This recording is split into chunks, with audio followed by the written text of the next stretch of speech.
ایک مفروضہ اور بتاتا ہوں. قیامت کا ایک کانسیپٹ میں نے ذکر کیا تھا، قیامت جس کا اللہ نے ذکر کیا کہ قیامت کیسے آئے گی.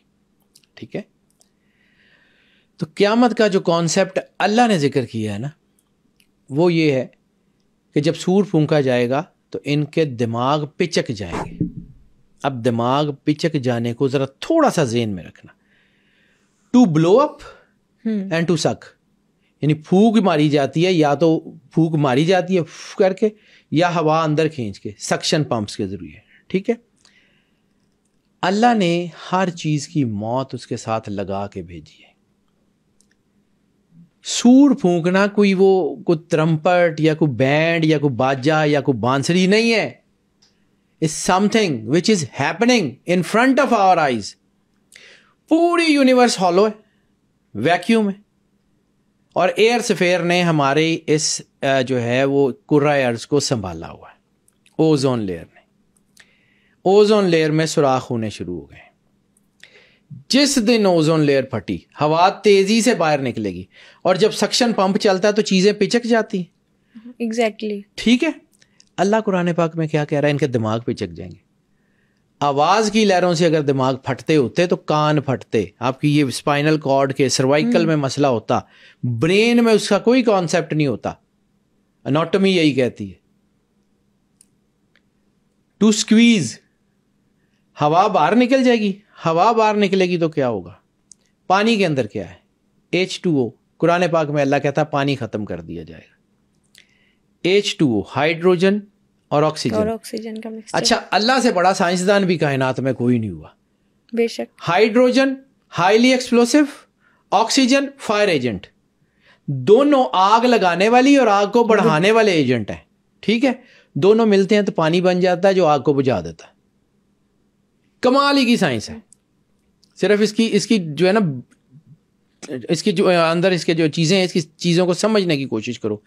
ہائیڈروجن اور آکسیجن، آکسائڈ بریک ہو جائے گا، آکسائڈ بریک ہو جائے گا، ہائیڈروجن علیحدہ ہو جائے گی، آکسیجن علیحدہ ہو جائے گی، پانی ختم ہو جائے گا. پہاڑ روئی کے گالوں کی طرح اڑیں گے. تیسرا کانسیپٹ قیامت کا. اوزون لیئر ختم ہو گئی، پہاڑ، ہوا ختم ہو گئی، تو گریوٹی کہاں گئی؟ ختم. گریوٹی کے لیے کیا ضرورت تھی؟ اوزون لیئر اور اس زمین کی جو چیزیں تھیں اس کے اندر رہتی تھیں جو اس کو رکھ رہی تھی. پہاڑ روئی کے گالوں کی طرح اڑیں گے. اور قیامت کس کو کہتے ہیں؟ باہر سے آنی. اس زمین کی، اس سولر سسٹم کی موت کا نظام اللہ نے رکھا ہوا ہے. اب سولر سسٹم آپس میں چینڈ نہیں ہے، یعنی چاند سے زمین کو رسی نہیں ڈالی گئی، سورج سے چاند کو رسی نہیں ڈالی گئی، آپس میں بندھے ہوئے نہیں ہیں. ایسے ہی ہے. ٹھیک ہے، ایک ہی گریوٹی نے دوسرے کو کھینچا، دوسرے کی گریوٹی نے تیسرے کو کھینچا. یہ بیلنس ہو گئے ہوئے، صرف بیلنسڈ ہے. ان میں سے کوئی ایک بھی اس پورے سولر سسٹم میں سے کوئی ایک پلانٹ بھی اپنی آربٹ سے 5 ڈگری لیفٹ یا رائٹ یا فرنٹ یا بیک آ سکتا ہے. 5 ڈگری تک تو کچھ نہیں ہوگا. اگر وہ 5 ڈگری سے زیادہ باہر جائے گا تو یہ سارے آپس میں ٹکرا جائیں گے. اور قیامت کس کو کہتے ہیں؟ اب اسی کو بنیاد پہ رکھو اور میں آپ کو پھر اس طرف لے کے جاتا ہوں کہ جس کے بارے میں ذکر کر رہا تھا. مفروضے کی بنیاد پہ چاند کا بھی دیکھا آپ نے؟ چاند کی انفارمیشن پڑھی ہے؟ یہاں کہیں سمندر تھے، یہاں کبھی اوزون لیئر تھی، یہاں کبھی انسان یا اس سے ریلیٹڈ کسی مخلوق کا وجود تھا. مفروضے ہیں. ایسے کہتے ہیں. اب اس کو امیجن کرو کہ یہ جس پوری قیامت کا ذکر قرآن پاک میں ہے، جس پوری قیامت کا ذکر میں نے، کہیں چاند پہ آ تو نہیں گئی، وہاں پہ اوزون لیئر تو نہیں ٹوٹی، یعنی وہاں پہ سمندر موجود ہے اور وہاں پر جو ہے وہ پانی نہیں ہے، وہاں پہ گریوٹی نہیں ہے. یہ تو آپ کے سب کے قریب ہے نا، روز نظر آتا ہے. کبھی اس کے اوپر سوچ کے تو دیکھو کہ کہیں وہاں قیامت آ تو نہیں گئی، کہیں وہاں کوئی مخلوق تو نہیں تھی. تو ہو سکتا ہے آپ کو آئیڈیا ہو کہ اس سولر سسٹم میں، اس دنیا میں کہیں اور 1,24,000 نبی ہو سکتے ہیں. صرف اس زمین کا اللہ تھوڑی ہے. ہم تو اس پوری کائنات کے انتہائی چھوٹے ترین حصے جس کو ملکی وے کہتے ہیں، اور اس ملکی وے کے بھی انتہائی چھوٹے سے حصے جس کو گلیکسی کہتے ہیں، اور اس گلیکسی کے بھی انتہائی چھوٹے سے حصے جس کو سولر سسٹم کہتے ہیں، اور اس سولر سسٹم کے بھی انتہائی چھوٹے سے حصے زمین کے اوپر رہتے ہیں. اس پوری کائنات میں اللہ کا کون سا راز ہے؟ ہم ہی یہاں بیٹھ کے کیسے ڈٹرمن کر سکتے ہیں؟ ہم ہی یہاں بیٹھ کے کیسے یہ فائنل کر سکتے ہیں کہ یہی ہے؟ تو کہیں چاند پہ قیامت تو نہیں آ گئی؟ کہیں ہو سکتا ہے وہاں پہ کوئی نبی آئے ہوں، کوئی مخلوق ہو، کچھ ہو.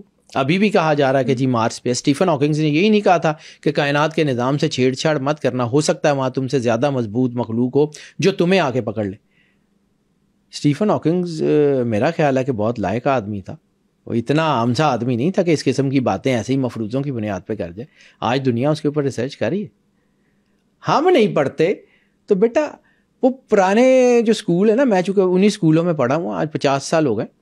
تو وہ جو ہوتے تھے نا اسٹوڈنٹس جن کا دل نہیں کرتا تھا پڑھنے کا، تو ان کی کوشش ہوتی تھی کہ وہ سر نے جو پیپر بنایا ہے نا وہ پیپر ہی پھاڑ دیں. نہ پیپر ہوگا نہ صبح ٹیسٹ دینا پڑے گا. ٹھیک ہے، تو دس از دی ایکچوئل سچویشن. تو جن لوگوں کو سمجھ نہیں نہ آتی وہ پھر کہتے ہیں کہ یار نہیں انج نہیں ہے گا.